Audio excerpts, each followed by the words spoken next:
Alex from Heavy New York, calling from the altar again, and this time we return with Josh of the Almighty Cattle Decapitation. Great to be able to talk with you. Thanks for always coming back on the show, man.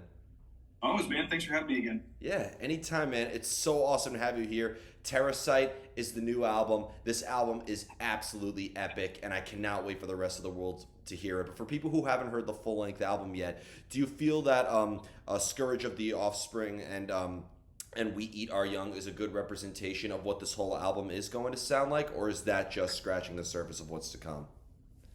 I think, well, there's little bits and pieces with both of them that are representative. Like Weed Are Young, obviously, is a lot more, I don't want to say straightforward, but almost a little more earlier referencing track to like past cattle stuff. It's just very like aggression the entire time. And then Scourge of the Offspring, yeah, it has a little more notier, sort of techier kind of stuff here and there, but a lot of it's groove oriented. And then there's this, big kind of chorus with all these multiple, things going on at the same time from all the instruments. So I think, in a way, I guess you could say it is sort of representative of the rest of the album. As in, there's a lot of aggression and speed and, stuff that people, come to expect from the band. But at the same time, there's all this sort of, textural, atmospheric stuff going on, and all the instruments kind of puzzle piecing together, but really doing a lot of dynamic changes between within how they interplay, and then just with the rest of the music. And it's I think if someone's going into the album expecting to hear 10 songs that are like We Are Young, they're going to be disappointed. Or if they're going in expecting, oh, here's 10 Scourge of the Offspring with like this sort of structure, I won't say they're disappointed, but they're just not going to get that. But what they will get is those things from those songs that I think people really, that they're grabbing onto, they're going to hear that throughout the rest of the record, but arranged in ways that aren't similar to those two songs. Yeah, I can't wait for the rest of the world to hear Dead End Residence or The Storm Upstairs. I mean, those tracks are insane. And I do consider the opening track on here to be like the greatest opening to any Cattle record ever. Oh, great. Yeah, I mean, it's kind of sort of like a, sort of what I just described. There's this sort of like little more sort of vibey feel atmosphere to it, but then just once it kicks in, it's just like, someone in the pressure washer at a wall just blowing paint off. It's just, kind of thing. So thank you, though. It's nice to hear. I appreciate that. Of course. The first post I remember when you like announced the title of the album back in January, I remember you guys saying that like Terrasite was more or less like a concept you guys are working on over a course of 8 years. So is this almost kind of like, in a way, like connected more towards the Anthropocene extinction more so than Death Atlas in a way? Or is this more or less a sequel to Death Atlas, but also paying homage to, Monolith, Anthropocene, etc.? To a certain extent, I think musically, like just on the sonics part of it and just, the songs, this is definitely like those albums and, refined bits of everything that we liked about those put together with a couple extra new elements moving forward. But as far as concepts go, when I believe that what you're referring to is Travis made a comment saying, oh, I've had this in the works for maybe 8 years or something like that. He's always like, kind of like, I don't want to say like an idea pad, but he has concepts, running through his head all the time. So this kind of was something he had out there. It was, I think, kind of unbeknownst to the rest of us, because he does keep, all this stuff, in online files and everything like that, whether it be song titles, lyrical bits, concepts, as you just mentioned. So I think Death Atlas had such a finality to it. Like, if for whatever reason that was the last album we put out, that could have very easily been it. Here's this final statement, that's it. But obviously that's not what wanted to happen. And so I think he kind of found a way to continue conceptually like the trajectory of the band without, kind of being trapped by how we sort of, not want to say painted ourselves in a corner, but like if this is the end of everything with Death Atlas, it's like, where the heck do you go from here without doing some sort of like, I don't know, otherworldly, multi-dimensional space element kind of thing. So this was like, okay, there's that old, sort of, I don't want to say urban, and it's not urban legend, but just sort of a, those kind of things of, roaches being able to survive some sort of like nuclear holocaust or just, sort of end time sort of event. And so he kind of ran with that and combined it with like the images you see on the inside of Death Atlas of the band photos where we're in these sort of like charred, like Pompeii body, ashen kind of It's the best shapes. album artwork ever. It's Terrasite. Terrasite. Terrasite wins the best artwork of any Cattle album. So, yeah. Yes. And then you see this creature, this Terrasite, busting out of those bodies almost like it was a cocoon, and it was sort of, in its metamorphosis or whatever you want to say, where there's this human hybrid kind of roach like animal erupting, and so that kind of gives a new beginning to things. Hence the life finds a way that we were kind of trotting out a few maybe late last year. It's kind of just like boom, there you go in your concepts. Here's your trajectory from there, because here's this new beginning. You have this kind of horrible fantastical creature kind of thing that is just devouring resources, everything. It has all the sort of hardiness and very almost robotic, just consume of roaches, but it has this sort of intelligence and potential for bad behavior that humans have. So it's just like you have this dual kind of entity that doesn't really have anything positive to bring to the world. So it's just here to devour what's left of this sort of dried up post humanity husk. So i.e. humans. That's why you see the landscape, you see grass coming up, so it's like, okay, here's this sort of post, and then, well, the earth is not going to get a break, sort of thing. So it's sort of death metal, bad times fodder moving forth kind of thing. So, yeah. Well, one thing I've always found, I've always meant this as a great compliment for Cattle Decapitation, is that you guys have the ability to make misanthropy sound so intelligent in a way. Like, you're able to say, like, nobody is able to say how much humans suck in a more intellectual manner than the vocals of Travis, your epic guitar riffs. I feel like you really developed your own language to represent just the era of the error and really just the most disgusting aspects of humanity, which I found really interesting. And you also mentioned too that Death Atlas had sort of like a finality behind it. Yeah. I couldn't agree more. First off, I think that album aged like fine wine a couple years, less than a year after. Considering the state of the world. Yeah. And with the melodies that was incorporated like in Time's Cruel Curtain, there was such like an uncertainty behind it. So I actually did have on the back of my mind that Death Atlas was going to be the last Cattle album, and I'm relieved it isn't. But is there ever a time with all these conceptual elements that you incorporate in Cattle, whether it be you or Travis or anybody, does your own personal life or your own personal experiences play a role too in how you write music, or are you using this more as the music more very observational and more or less kind of distancing, making it less about yourselves? I think, well, in the past, I think, and I can just go by what my assessment of, before I talk about music or whatever, Travis, my assessment of how he, does his lyrics or is inspired. I think there's a lot of, this sort of call and response between state of the world, his personal, I don't want to say how it affects him immediately personally, but kind of his personal outlook on everything. So there's this sort of ping-ponging back and forth. But I will say, it's been peppered throughout history. Maybe more personal stuff has influenced his lyrics, whether that's relationships with others or whatever happening in his life. But I will say absolutely on Terrasite, there's songs that support the lyric or the cover concept, like Parasitic Adaptation, of course. Scourge the Offspring kind of bolsters that a bit. We Are Young. But as you get towards the back half of the album, you hear Storm Stairs, Soulstalgia, and the closing track, Just Another Body. Those either because he's expressed those to us directly or just me kind of assessing, there's a lot more personal stuff in there. But when I say personal, I don't mean like, man, he's really ruminated. Boy, he still hates humanity or anything like that. It's a lot of, leading up to, okay, during COVID, post-COVID, prior to going into the studio, we lost one of our founding members, Gabe Serbian. He passed away maybe a couple weeks before we entered the studio, which was April of... We entered the studio beginning of May 2022. This happened in later part of April. So during that time, Travis still had to write lyrics for a few of those later songs.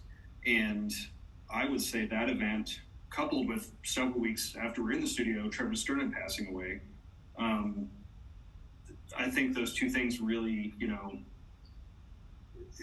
it's not that you need to like, oh, now I need to reflect because of these events, but you can't help but doing that. Of course. And losing someone that, especially like, in Gabe's case, that, was a founder of the band, and nothing ended on poor terms. So he was always still a friend of the band, friend of us personally. So he was all still in our lives.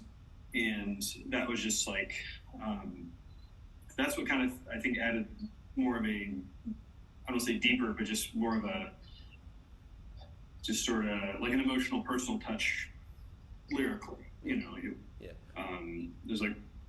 There's like a lot more sort of deep, deeply held emotional sort of components to that. So I think speaking for him, that's on the music part and lyrical content. I think that was what it is. Musically, I mean, myself, Dave, Bell, Ollie here and there, write the music portion of the band. And I mean, as far as I can say, just for what my contribution goes, I think some people will, like older Cattle's a little more hectic and chaotic guitar-wise, string-wise. And, I still love that sort of stuff, like listening, especially, but I think over the past, 3 or 4 records, maybe, it's not that I've, pulled back and, I'm going to dumb stuff down, but I've, kind of really concentrated a little more on atmosphere and texture. So I think maybe, I won't say where I'm at in life, but just sort of, my mindset or just, my outlook over the past maybe 10, 12 years or whatever has, kind of, I don't know, put me in a more reflective space or something. So maybe I'm writing more of those parts, and obviously the band is what it is. It's it's an aggressive, modern, grindy death grind, whatever you want to call it, band. So we want to, that's what we are. We're not trying to turn into something else, but we all have such diverse influences, and we all have things going on in our personal lives, and are evolving individually with certain things, and within the band, that despite what the band's musical direction is, and I would like to incorporate other elements that aren't shoehorning some weird style that's what the heck are they doing here, Yeah. Just as long as it works. And I feel that where we're at now, and hopefully still in the future, is working for that. You have those vibes, you feel that atmosphere, but there's still this just super angry aggression that goes along with that. So we're not abandoning aggression or speed or any of that, but we're kind of moving in different directions and trying new other elements that hopefully move on with writing as best material as we can, and having just as much replay value as possible, so people can just enjoy it for as long as they want. Yeah, and not get over it because it's this I don't want to say getting something from a snack machine. You just eat it on the go, and it's this quick bolt, jolt of sugar or fat or whatever, and then you forget about it 2 seconds later. It's we want something that's a little more substantial and is lingering than just a quick thing. There's purposes. I mean, there's stuff like that that's perfectly fine. That's serves that purpose, but we'd rather have the longevity element as opposed to the instant gratification kind of thing. Of course. And I think you've succeeded in that since day one. From To Serve Man to now, I feel like every Cattle album has its own elements that make it stand out, but it all is coming from the same poisonous tree, as I like to say, in a way, which I think makes it so unique as an aggressive band. And you led me perfectly into the next question, because with the sort of aspects of humanity, it's very cathartic to write about this stuff that angers us about the world. I've always said that if that you would be the favorite band of Defense from the movie Falling Down, that you would be his favorite. Yeah, you would be. You would be his favorite band. I feel like, but you also do make stuff that is very informative and very enlightening in a way that I think is very important. So with the messages that you and Travis and everybody write together, why do you feel that the style of Cattle Decapitation has always been the best means of style to sort of get your point across in a way? I think, I mean, as far as like if I go by lyrics, speaking of Travis in that way, he's kind of, I don't say grown into, because that implies like, he started off like, somewhere completely differently, but he's kind of evolved into, maybe that's a more complimentary way to put it, evolved into, he's always been someone who's very direct, but I think he's evolved into a person who's still very direct, but can be very eloquent with it. And with the style of music mixed with the lyric of the subject matter, I think that's a great combo, because you can have here's this concept, but then you can have all this really intelligent and, captivating, or, just gripper kind of support for that. And I think that really helps, for, I don't want to say like getting your message across, because I mean, it's like, people can take away what they want, saying like, oh, Cattle's agenda or whatever. It's just like, oh, I never considered you guys. You guys are definitely not Rage Against the Machine. You know what I mean? Like, yeah, exactly. And I think too, like, so early in like the 2000s, we got, because of how we were promoted, and just how we were kind of pushed. It was like oh, look, guys, it's, because that was the era of all the Carcass clone bands getting signed. So you had us, Exhumed, Impaled, General Surgery, all these other bands that at varying degrees did still kind of have the Carcass thing, but in our case, still have love and reverence for that band, but just kind of shut off in another direction.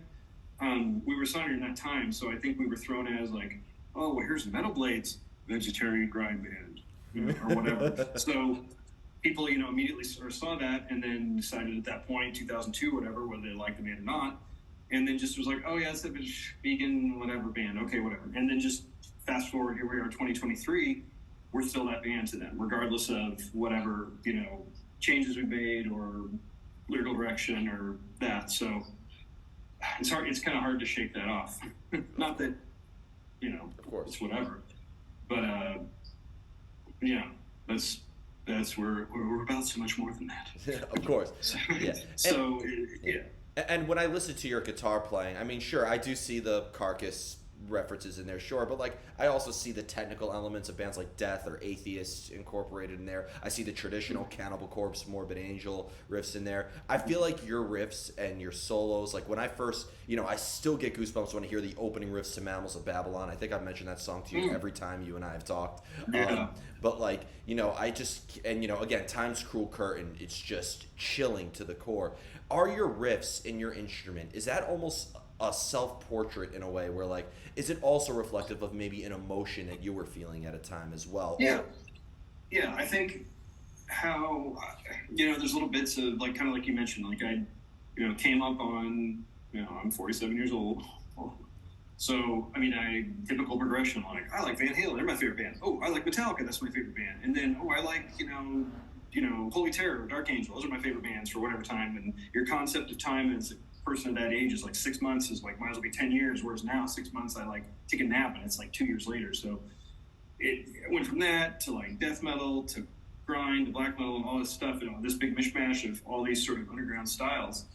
So, there's, as far as like my playing goes and what I hear in it, like remnants, it's weird. It's like this, it's like a combination of liking, Voivod's Nothing Face a ton when I think that came out in like 1988 or 9. So I was, 14 years old or whatever. And I played that album all the time, but then also liking, a couple of years after that, discovering like Disrupt to Destroy, all these crust punk kind of bands that were just D-beat style bands that I really liked, because it was just as brutal as a lot of metal, but a little more raggedy and kind of interesting. And then just hearing probably 1992 or 3, like first black metal bands I heard, and really being fascinated by that. And then it just, all these sort of things coming together, and I think, or the sort of textual stuff came in. Like I've always tried to, it's really not apparent on like, say, Disturbed Man, there's maybe like one little layer here and there, the entire record, but maybe Humanure, like it evolves, of course, then, but I was always kind of like wanting, because I was the only guitar player at that time, I always wanted to have, it was sort of like, you know, trap where it's like I wanted to have more going on sonically, but I was like, well, how am I going to recreate this live? It's just me, you know? Yeah. So I would sort of really kind of hold back on layering because it's like, well, this sounds really cool here, I think, but it's going to sound stupid live if someone's expecting to hear this layer. And then I'm like, well, no, I'm going to hold down the rhythm part because it's going to be really weird if there's no, you know, foundation, you know, in the, you know, for that. So I kind of held back, but with, you know, starting at Monolith and forward, I was like still the only guitar player, but I was just like, I just want these recordings to be as good as possible, so I want all this stuff in there, and we'll figure it out later, you know. So we eventually ended up figuring out, you know, as then we got a set, you know, Bell joined. So we have a second guitar player and have for the past whatever it is, almost it'll be 5 years here, and you know, probably like I think May or June. So now it affords me the ability to do all this dumb stuff that I wanted to do, which I think has actually worked out pretty well. So I can, you know, both of us on the heavy parts we lock up, or if there's any like, you know, really kind of typewritery, like, you know, sort of stuff, we lock up on that. But then, like, as you mentioned, Time Scroll Curtain, the beginning of that song, all the sort of like, you know, very cathedral, like reverby, you know, almost like sort of sounding stuff. I would have never been able to do that before. If I had, it would have been like, well, what do I do live? You know, the sort of heavier, you know, chords, or I do this sort of more like pick through, you know, ambient stuff. I don't know. I'm glad I don't have to make that decision anymore. It's just what's right for the song. Of course. Whether you know, which I don't have to pick. You know what I mean? And then Belk, obviously, on his own, can do his other, you know, extended chord voicings and do stuff like you know, whatever he wants to do, and I'll lay back and just do the chords or whatever, and it works. You know, so I'm thankful that, you know, I was able to indulge this, you know, just layering that I've always kind of wanted to do, you know, but never was really able to because of, you know, just sort of, you know, practical limitations at the time. This is why I always love talking to you, Josh, because, you know, I go to every interview with some questions in mind, you know, what I'm going to ask. And I was going to make it a point because last year was 20 years of Two Surf Man. Next year is going to be 20 years of Human Manure. Last year was 10 years of Monolith. You mentioned all of those albums. I was going to ask what some memories were, what the songwriting or how the evolution changes. Forgive the construction that's happening above my house. Everybody listening to this. They're not supposed to start for another hour, so they're kind of breaking the law right now. So I might be taking this interview to City Hall for complaints. But but like you led me perfectly into it. I was going to ask how the evolution changed since those albums, and you just answered them right away. So like, thank you for that. You just saved a lot of time. It's like just in brief, like, I mean, with Say to Serve Man, that I joined the band in 2001, but that record was pretty much like 85-90% written at that point. So I maybe like had like a couple riffs that were on that, and then a little bit of, you know, like I said, layering it. I did like on the spot almost just to try to add another texture. With Human Manure, that's where it really kind of like even out a lot more. Still, like that record was more, you know, to Serve Man, I was like 10%, 5% writing. Human Manure was more myself and Troy, our former bass player. He was maybe like 60% on that, and I was 40. And then with Karma, it was like a little more even, maybe 55 me. And Harvest Floor was a little even more, which was, I don't know, for better or worse, I guess. But then, you know, Monolith on, I mean, it's been myself, Dave, and, you know, we had a former bass player between Troy and, you know, Ollie, but, you know, it's all varied. It's been a lot of this push-pull, you know, everyone's, you know, influences or just 2 cents, you know, tension, beating in the middle, and then here's the middle moving forward, which isn't, I mean, it's obviously it's compromise in any type of band environment, but I don't mean compromise in the way that we're like neutering what we're doing. It's like, here's this ball of tension, and the ball of tension is what is the product. You know, so that's why you do hear some of these varied things where it's like, oh, well, here's this super ripping like grind part with like just super like almost minor chord black metal sort of stuff with a really like walking bass line, or this sort of Larry vibey thing, but with just like super like aggressive guitar underneath it. It's just like, you know, it's just our way. It's our, I don't want to say workaround. It's our way of having our own, each one of our personalities come out, but not doing it at the expense of the song, or like, well, I have to have my part, so I don't care how this turns out. It's like, no, the song is the most important thing. So, you know, it's all the tension, creatively at least. And you led me perfectly into the final question if you got time for one more. Yeah, of course. Yeah. And that's, of course, it's obviously very cathartic when, this tension and, the agonizing nature of humanity is, it's very cathartic to create this music to, let out the aggression. Your music definitely, I know a lot of people who, feel better after either listening to a Cattle album or attending a show. You definitely provide a release. But when, the negativity of all the world is surrounding us, and that is almost kind of like the fuel behind your fire in a way.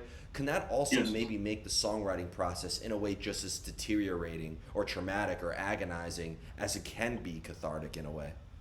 It can be, yeah. It is cathartic. I think the cathartic part is like with any sort of band, just sort of hills and valleys of getting what you want into the song communicated, and for everyone else, I'm sure it's the same as well. But as far as personal lives and stuff like that, we're, it's like when you're younger, you can kind of not necessarily shake it off, but you just don't have as much let's put this, trying life experiences that flavor a lot of how you either play or just what you contribute or your attitude. And I don't know, I think it's like with our COVID experience that everyone had for a couple of years, that plus this is just referring to say Terrasite, I'll just refer to that album, but COVID and a lot of stuff happening in all our personal lives, like I mentioned, passing Gabe and Trevor, and then a lot of us had a lot of personal kind of upheaval that happened during COVID times related to COVID and completely unrelated to COVID. So I think that definitely contributed, and also too, like I mentioned this before, and probably you in previous interviews, or just for this cycle, but each record there's a new. I mean, same for a lot of bands, but there's a new challenge. Like for us, Death Atlas was the first record written where not all the members were in San Diego. So Dave was in Seattle at that point. He still is for the time being. But actually, Ollie too. I'm sorry, Ollie is in Montreal. But for Death Atlas, it was more of a remote thing. We'd send him riffs and all that. Doing it before it was cool. What's that? Doing the remote thing before it was cool. Yeah. I mean, obviously, we always want to do stuff in person as much as possible, because I just think it provides for at least us, our band, the better product. Yeah. Instead of that product, the better result. There we go. Yeah. But with Terrasite, Dave's still in Seattle. Ollie still in Montreal. Bell and Travis, San Diego. And I was living in Serbia at that point, and I live in Germany now. So it's I had to do this long commute where Dave and I would line up on okay, do you have 4 days free on this, May so-and-so to this? Yeah, okay, cool. And then fly over and, spend some time, maybe take a few more days to take care of some stuff back in the States, and then I'd come back over. So it was constant, maybe once a month back and forth. So that was the complicating factor on this record. So I'm kind of scared to see which complicating factor will be on the next record. Hopefully nothing too gnarly. Yeah, I mean, you're going to have a member move to Australia now probably for the next album. Let's hope not. I don't know who's doing that. But I have no plans for that right now. But I also had no plans to whatever. So, it's just me and my gal living here in Berlin, and we have this tour coming up starting May 11th. Yep, I'll see you at Irving Plaza. With the Dark Funeral, Turn Stab Wounds, and Black Braid. So, that's one of the things. You commute in to do tours. We're busy enough. We're probably trying to get overseas again, beginning of next year as well, like Europe and that. So we'll see. I'll have a short trip. Yeah, right. Exactly. That's the one advantage. It's we were in Europe. I'm like, let me get on the train. Where are we starting? Germany. Yeah. Gotta get on the train. We'll be there in an hour. Only one of the band without jet lag. Yeah, exactly. When it's usually it's almost I don't know if I take the trade off as far as that goes, because it's you got a tour. All right, well, when we go to Australia now, whenever we do that, it's me flying, of course, to San Diego because we're gonna rehearse before we go, and then there'll be a few days buffer, obviously, but then it's depending on where we fly in Australia, it's from say LAX to Melbourne, it's 16 hours. And then if for some reason you're starting your tour in Perth, that's like another 3.5, 4 hours on top of that. Because that's basically, say if you land in Brisbane or Sydney, that's like landing in either, say, like Washington, D.C. or maybe Atlanta, and then having to fly to L.A. after that, after flying 16 hours or whatever. Oh my God! Like I want After to. flying, yeah, because like my trip from here to San Diego, depending on layovers, it's like 21 hours, maybe, you know, if it's a real quick trip, maybe a 17 or 18 if I have short layovers. But that, practice for a couple days and then do 16 hours and then 5 hours. Yeah. Well, hey, bring your guitar on the plane. Write some angry riffs from that. Oh yeah. I'll just like sit there and hum into my phone or something like that. Exactly. Yeah, you won't get any suspicious looks. No, not at all. I'm sure in this day and age, absolutely not. Yeah, you'll probably say some angry riffs or lyrics on that phone. You'll end up in Guantanamo Bay. But that's one. Yeah, exactly. That'll be one hell of an article on Metal Sucks, I must say. Yeah. But Randy Blythe had it bad. But thank you so much, everybody. We are here with Cattle Decapitation, Terrasite coming out via Metal Blade very soon. Be sure to pick that up. Catch them on the Decibel Tour with Dark Funeral, 200 Stab Wounds, and Black Raid. And we will see you next time on Heavy New York.